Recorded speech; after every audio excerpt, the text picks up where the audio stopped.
Well, hey everyone, once again, we want to welcome you to your life group leader training video.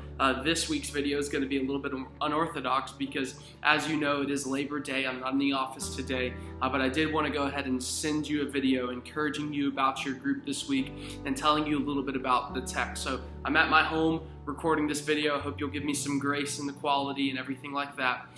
But this week, our text is Hosea chapter 11. We are finishing our journey through the book of Hosea. I hope you've enjoyed our time in Hosea as much as I have. It's been a great time learning more about the Lord and His love for His people. But for this week, as you're reading Hosea 11, I want you to imagine that you are God, right? This may seem weird. I don't want this to go to your head, but imagine that you are the Lord. And part of what we see here in the book of Hosea chapter 11, we see something that we really don't see anywhere else in Scripture. We see an inner dialogue in the mind of God. We get to step into the mind of God. And so just imagine you are the Lord. You have done everything that you could possibly do for the people of Israel. He retells this story starting with Egypt. He says, I was the one who brought you out of Egypt. I rescued you like a child and I raised you in the wilderness. God kind of tells this story in very paternal instincts, very paternal nature. He says, you were like my child and I raised you.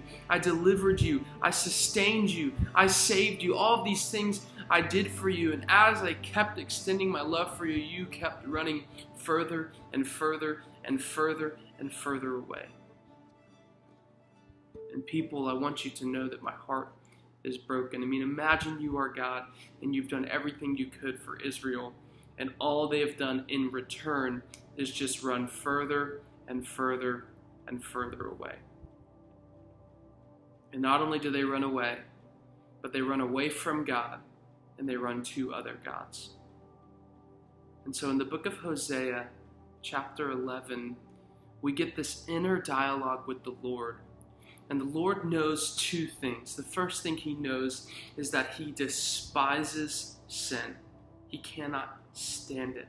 He cannot stand sin, and even specifically, He cannot stand idolatry. And this is the very thing the people of Israel keep turning to. They keep running away from Him and to other gods. It breaks His heart. It makes Him angry. He hates sin.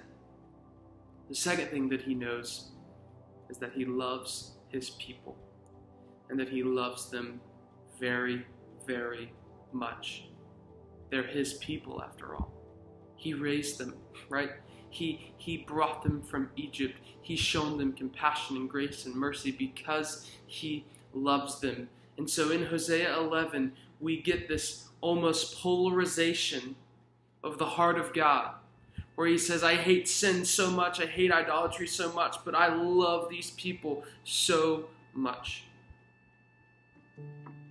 And He asks Himself, what will I do? And of course, He knows what He will do, because He wants to proclaim to us, and He has proclaimed to us, that even though He hates sin very much, His love for us is so much greater. And this is a message that Hosea has learned. It's a message of hope that Hosea proclaims, that God's love for us is greater than His hatred of our sin. And it's a message that's proclaimed fully on the gospel, in the gospel, on the cross. It's a message that's proclaimed with Jesus hanging from a tree, a message of God's great love for His people and His great hatred for sin. And so this week, as you're retelling the story of Hosea chapter 11, talk about those two things.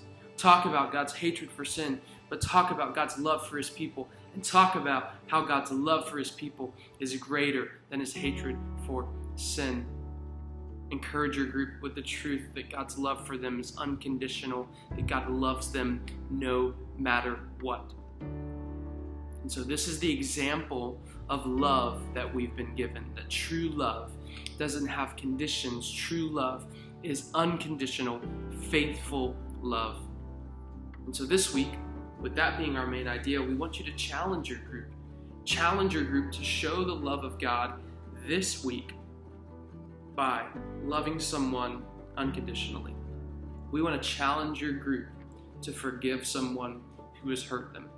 And this could be as simple as texting someone, calling someone, emailing someone, and saying, hey, I just wanted you to know I forgive you. This could be as complicated as praying through it and in their heart making that decision and then verbalizing it to the person who they've forgiven. But we want to show the love of God by extending radical forgiveness, that people would know that we have been forgiven because we forgive. And so our main idea for the week is that God's love for us is greater than his hatred of our sin. And our challenge is that we would show that love by forgiving someone who's hurt us. And so we hope that you will have a great time this week. We hope that you'll encourage your group with that truth, that you'll challenge them with that truth. We are praying for you, and we will see you soon. Bye-bye.